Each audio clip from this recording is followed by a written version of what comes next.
My girlfriend told her friend I was just her backup plan, laughed about rejecting my proposals, so I walked out. That's when her life started crumbling. Alright, so let me tell you how it all went down. I've been dating this girl Kiara for about 4 years now. I mean, she's amazing, funny, smart, really chill, and we've always clicked. You know when you meet someone and everything just kind of falls into place? Yeah, it was like that with her. We met at this random party our friends dragged us to, and honestly, neither of us even wanted to be there. But we hit it off and spent the whole night just talking about stupid stuff like bad movies and weird childhood memories. Anyway, fast forward a couple of years, and I knew I wanted to marry her. 2 years in, I was pretty sure she was the one, or whatever people call it. I started saving up for a ring, thinking I'd do it when I was in a better spot with money. I had this whole plan in my head that once I was in a more stable place, I'd propose. It felt like the responsible thing to do. Plus, I didn't want to half-ass it. Kiara deserved a nice proposal, and I didn't want to be stressing about money right after. So, last year, after working my ass off and feeling like I finally had my life together, or at least not completely falling apart, I decided it was time. I was so ready to take that next step. Like I was hyped about it. And not just me. Kiara and I had talked about marriage before. She seemed into it, always talking about how she couldn't see herself with anyone else and how she wanted to build a life together. So, I felt like I wasn't going into this blind, you know? Like, it seemed like we were both on the same page. I planned the proposal for this beach where we went on our first date. We're both low-key, so I wanted it to be just us. No big public thing, no fancy restaurant where everyone's watching, just something personal. I remember that first date like it was yesterday. We didn't have much money back then, so we packed a cheap picnic, grabbed a couple of drinks, and sat on the beach talking till it got too cold. It was perfect. Anyway, the day of the proposal, I was nervous as hell. I mean, I was sure she'd say yes, but, you know, it's still a big deal, right? I got the ring, planned the whole day, made sure we got to the beach at sunset because Kiara's always said how much she loves sunsets. The weather was perfect, by the way, like one of those days where the sky turns all pink and purple. It was almost like a sign that this was the right moment. So, we get to the beach, and I'm trying to keep it cool, but inside I'm freaking out a little. We're walking along the shore talking about random stuff, and then I just stop, take her hand, and start talking about how much she means to me. I told her how much I love her, how I couldn't imagine my life without her, and then I got down on one knee, pulled out the ring, and asked her to marry me. Here's the part that threw me off. She looked at me, really looked at me, and didn't say anything for what felt like forever. Then she says, "I want to marry you, but not right now." I was like, what? My brain couldn't process that at first. I just stood there, still holding the ring, probably looking like an idiot, trying to make sense of what she just said. I want to marry you, but not right now. What does that even mean? I felt my heart drop, man. She said she wasn't ready for all the engagement stuff just yet, like she wasn't into the idea of being engaged and she needed more time. She didn't really explain it much further than that, just kind of said it wasn't the right moment for her. That hit me like a punch in the gut, but I didn't want to make a scene, so I just smiled and said, "Yeah, okay, I get it." But truthfully, I didn't get it. Not at all. We had talked about marriage. She had told me she wanted to be with me forever, and here I was, putting myself out there, only to get a half-assed rejection. But I figured, alright, maybe she just needs more time. After all, I waited a year to get my stuff together before proposing, so maybe she's just not in that place yet. I convinced myself that it wasn't that big of a deal and tried to shake it off. We ended up spending the rest of the evening pretending like everything was fine, but it wasn't. The whole vibe had shifted, and I was stuck in my own head, wondering if I had messed up. Should I have waited longer? Was it the wrong moment? Did I not know her as well as I thought? I didn't ask her any of this, though, because I didn't want to seem like I was pushing her. The thing is, I thought I was doing the right thing by giving her time, but looking back, I wish I had asked more questions. Like, I should have straight up asked her what she meant by not right now. Was it me? Was it something else? Was she even serious about wanting to get married in the future? But instead, I just let it slide and told myself it wasn't a big deal. I spent the next year pretending like everything was fine, but it was always in the back of my mind. Every time marriage came up in conversation, I'd feel that sting again. But I told myself that maybe she'd come around. I mean, we were still happy, still going on trips, hanging out with friends, doing all the normal couple stuff. So I figured, alright, it's fine. She's just not ready yet. She'll get there eventually, right? But yeah, that's how the first proposal went. Not exactly how I planned, but I let it go because I loved her. I didn't want to push her into something she wasn't ready for. Little did I know that the whole not right now thing would become a much bigger deal later on. So, after that first proposal, a whole year went by, and yeah, things were kind of weird sometimes. It was like we didn't talk about the whole "I want to marry you, but not right now" thing ever again. I mean, I thought maybe we'd have a conversation about it after a few weeks or something, but nope, nothing. And honestly, I didn't want to bring it up either because I didn't want to seem pushy or whatever. We were still doing all the usual couple stuff, so I figured we were good. But the more time went on, the more I started to think, alright, maybe this is never happening. Like, why is she not ready, and why isn't she giving me a better reason than just not yet? You know, it's like we're almost 30, and we've been together for 4 years at this point. You either know, or you don't, right? Anyway, I started planning another proposal because, deep down, I still believe she wanted to be with me forever, just like she used to say. I was thinking maybe she just needed more time and maybe I needed to step up the proposal game. The first one was low-key, personal, just us two at the beach. But this time, I figured maybe she'd want something a bit fancier. So I started thinking of something that would be a little more special, I guess. I decided to get some of our friends involved. I didn't want a public thing, like the whole big crowd watching us. That wasn't my vibe, and I know Kiara is not into that either. But I wanted our closest friends to help me set it up. I thought it would make it more memorable. Plus, if we were surrounded by people we both care about, maybe that would make her feel more comfortable saying yes, you know? So I started planning. I booked this really nice botanical garden that had this beautiful fountain area, the kind with all those big roses and greenery, and it's all super romantic. I knew she'd love it because she's obsessed with nature and plants. Honestly, she has like 20 plants in our apartment that I'm always accidentally killing. So I thought, yeah, this will be the perfect spot. I even got some of our friends to help set up. We had this plan to go for dinner first, just the two of us, at this nice restaurant nearby, then head over to the garden where they'd set everything up for me. Roses, candles, the works. It was going to be perfect. I was sure of it this time. So, the night of the proposal comes. I'm trying to stay cool, but inside, I'm freaking out again. I kept thinking about last year and how I got shut down, and I was praying this time wouldn't go the same way. I didn't want to go through all that again, but I was optimistic, maybe too optimistic. Dinner went great. We were both in good spirits, and everything seemed perfect. We laughed, had some wine, and it felt like old times, like nothing was wrong between us. After dinner, I suggested we take a walk through the botanical garden. She was all for it, no idea what was coming, of course. We get to the fountain, and it's all set up just like I imagined. Roses everywhere, candles lighting the path. It looked amazing. Our friends had done an awesome job. I take her hand, and we start walking towards the fountain. At this point, my heart's pounding like crazy, but I keep my cool. We get there, and I give this whole speech about how much I love her, how I can't imagine spending my life with anyone else, and how I'm ready to take that next step. She's tearing up, and I'm thinking, this is it, this is the moment. I get down on one knee again, pull out the ring, and ask her to marry me. And then she says the same thing. Not just yet. I couldn't believe it. Like what? I just stood there for a second, trying to figure out if I heard her right. Not just yet. Again. I felt like I'd just been punched in the gut. It wasn't like last time where I brushed it off and told myself it wasn't a big deal. This time, it was different. It hurt way more. I stood up, trying to stay calm, but I had to ask, why? What's stopping you? I was trying to keep it cool, but I was frustrated as hell. She looked at me, all teary-eyed, and said the same thing she said last year. She wanted to make sure things would work out, that she wasn't ready yet. That's when I started getting mad. I asked her straight up if there was someone else, like maybe someone was influencing her, maybe her parents, maybe a friend. I didn't know. It just didn't make sense. We'd been together for 4 years. How could she not know by now if she wanted to marry me? She shook her head and said, no, it wasn't anyone else. She just needed more time. At that moment, everything just kind of hit me. I had waited a whole year since the last proposal. I had gone through all this effort to make sure this one was perfect. I thought we were in a better place. And yet, here I was, standing in the middle of this beautiful garden, being told not yet again. I felt like an idiot. Like, how many times am I supposed to ask? How long am I supposed to wait? I told her that. I told her if after 4 years you still aren't sure, then I don't know what else to do. I can't keep waiting for you to figure it out. It felt like I was putting my life on hold for someone who wasn't even sure they wanted to be in it for the long haul. She didn't say much, just asked for more time again, and that's when I snapped. I didn't yell or anything, but I was done. I told her I can't do this anymore. I love you, but I'm not going to keep putting myself out there if you're just going to keep saying no. I could see the look on her face change. She realized I was serious. She started crying, begging me not to leave. That's when she said, fine, I'll marry you. Please don't go. And that's what pissed me off the most.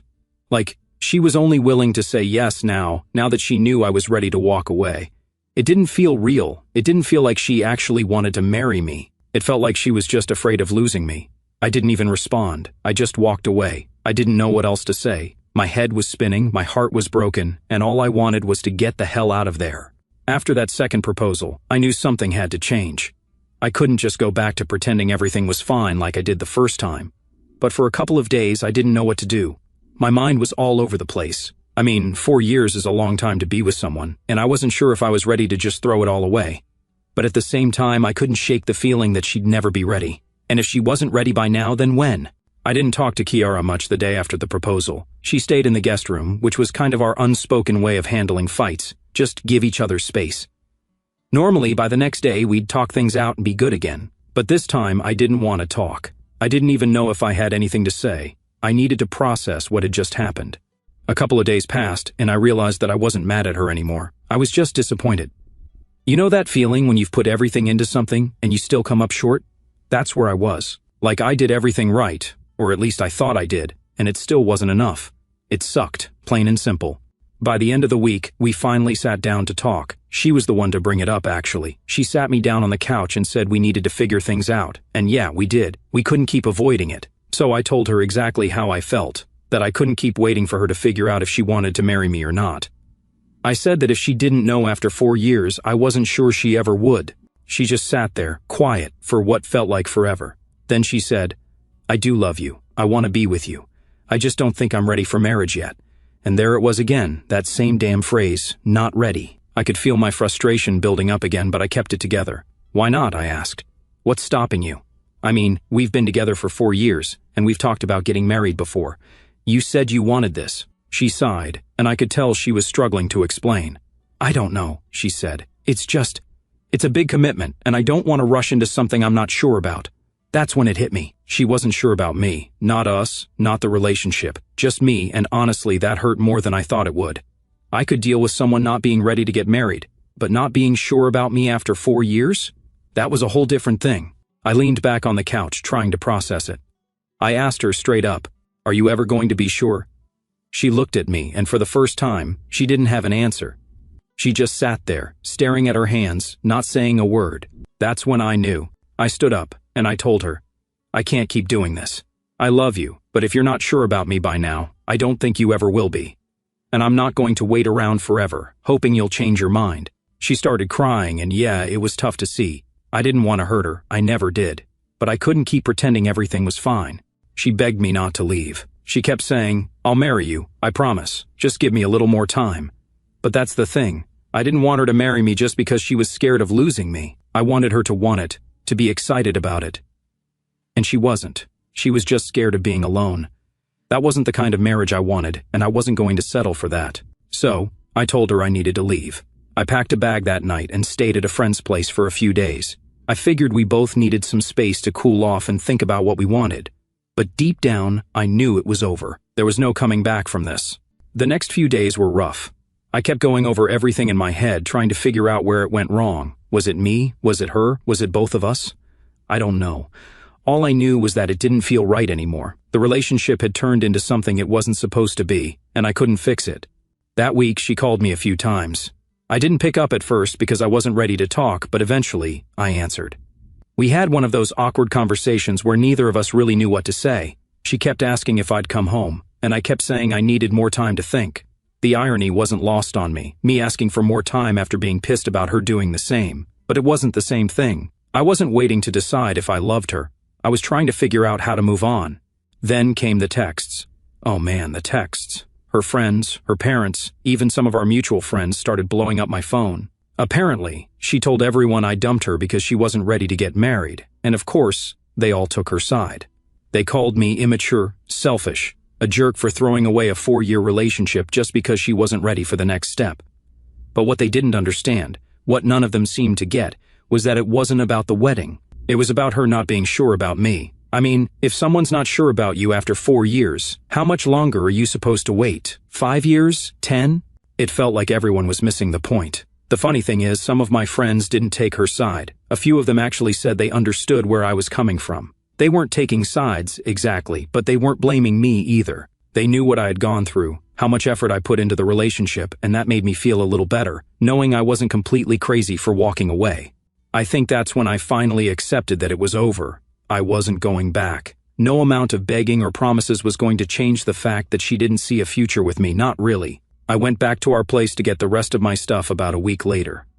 Kiara wasn't there, and honestly, I was relieved. I didn't want to deal with another emotional conversation. I packed my things, left my key on the counter, and walked out for the last time. And just like that, it was over. 4 years, done.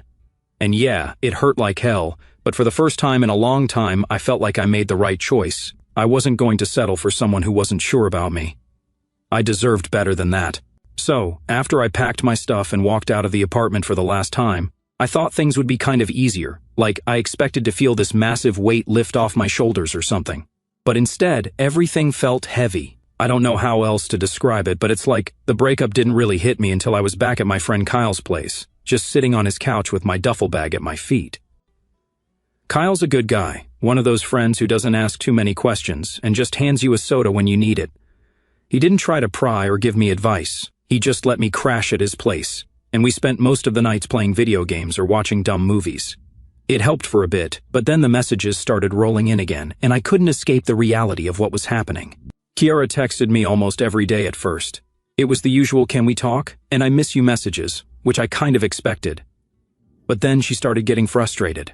I didn't answer her calls, so she'd send these long texts about how I was being unreasonable for not wanting to work things out. She 44 kept saying stuff like, "You're throwing everything away over one small thing, and you'll regret this." It pissed me off, to be honest, like, I'm throwing everything away? I didn't know how to respond without starting another argument, so I just didn't. Ignoring her texts wasn't easy, though. Every time my phone buzzed, I'd feel this pit in my stomach. Part of me still cared about her, but I knew deep down that this wasn't something we could fix. I had to remind myself that this wasn't just about marriage. It was about her not being sure about me, about us. The thing is, when you spend 4 years with someone, you get used to having them around, even if things were rocky towards the end. Kiara had been a huge part of my life for so long that I didn't really know what to do with myself now that she wasn't. I kept finding myself scrolling through old photos of us on my phone, looking at all these memories we'd made.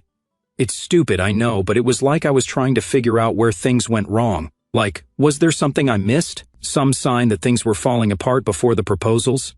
I spent way too much time thinking about that. Kyle told me I was overanalyzing it, and yeah, maybe he was right, but it was hard not to when you invest that much time into someone. You want to believe that it all meant something, that it wasn't just a waste of time. After about a week of silence from Kiara, I started getting messages from her friends, and man, they were brutal. Some of them were straight up calling me a jerk for leaving her. One even said, "You're just scared of commitment," which is rich, considering I literally proposed twice.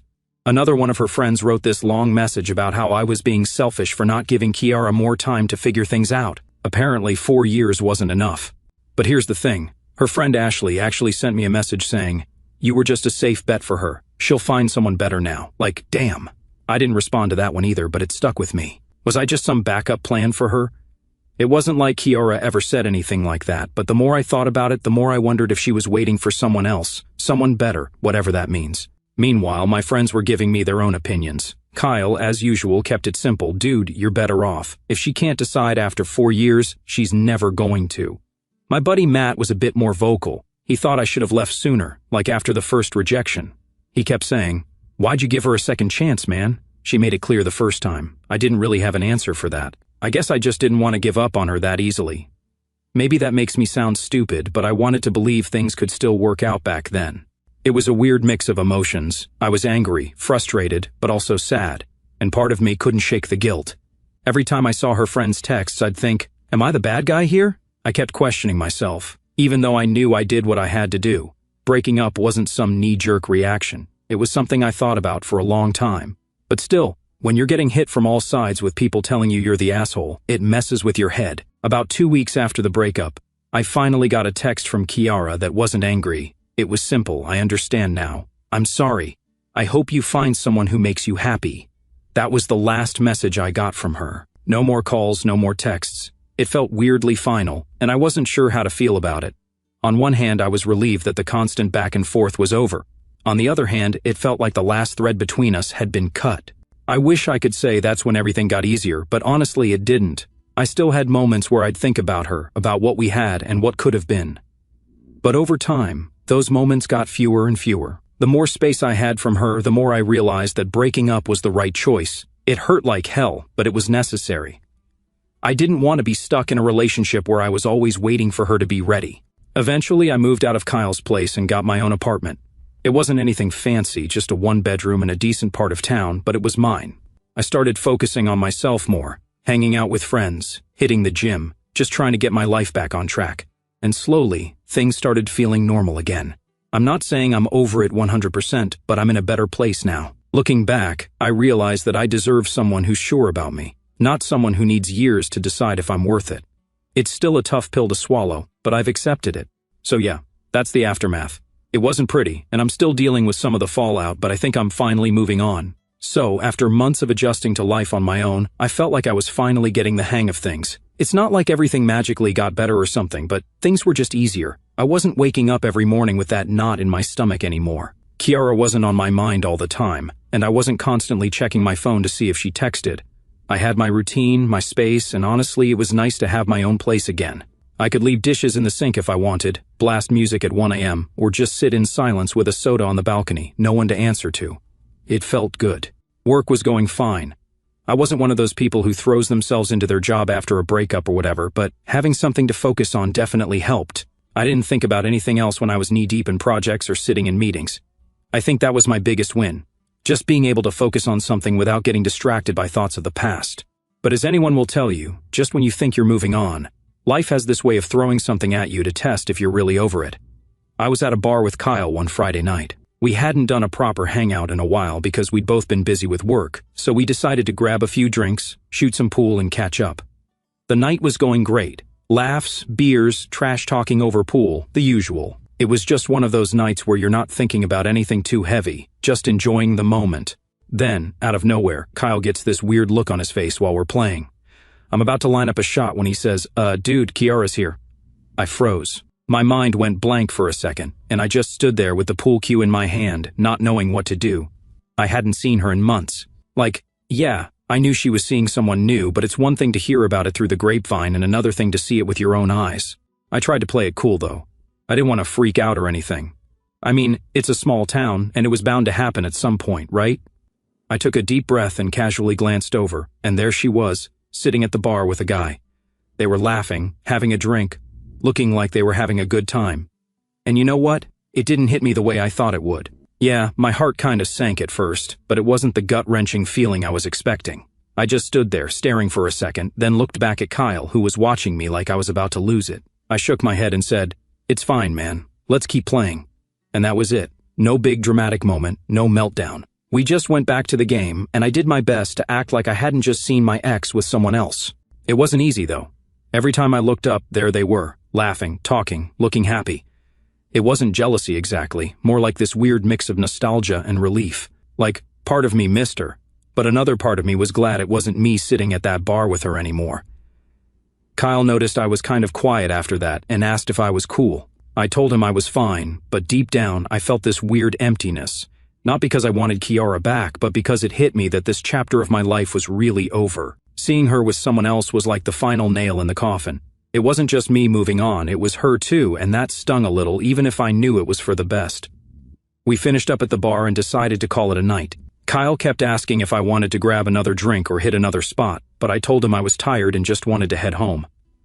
I think he knew I wasn't really in the mood for more socializing. When I got home, I sat on my balcony with a soda, just staring out at the trees, thinking about how much had changed in the last few months. A year ago, I was planning a future with Kiara. Now, she was just a memory, someone I used to know. It was a lot to take in, but at the same time, I felt this sense of closure. Seeing her with someone else happy made me realize that it was time to really let go. And that's what I did. I sat there on the balcony for a long time, just thinking about everything that had happened. And for the first time in a long time, I wasn't angry or sad or confused. I was just okay with it. Life goes on, and so do people. Kiara had moved on, and so had I. It wasn't some dramatic revelation or anything, just a quiet acceptance that things were the way they were.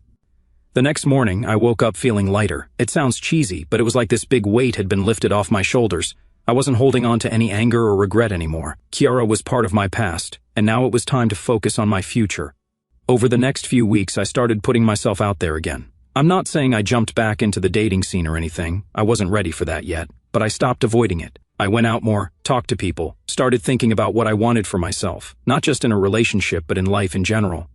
It's funny how breakups make you re-evaluate everything. It wasn't just about moving on from Kiara. It was about figuring out who I was and what I wanted from life. And I realized that I still had a lot to figure out, but that was okay.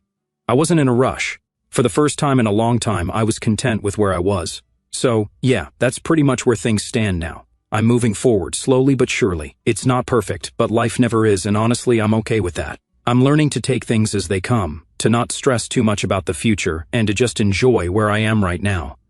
Who knows what's next? I guess I'll just have to wait and see.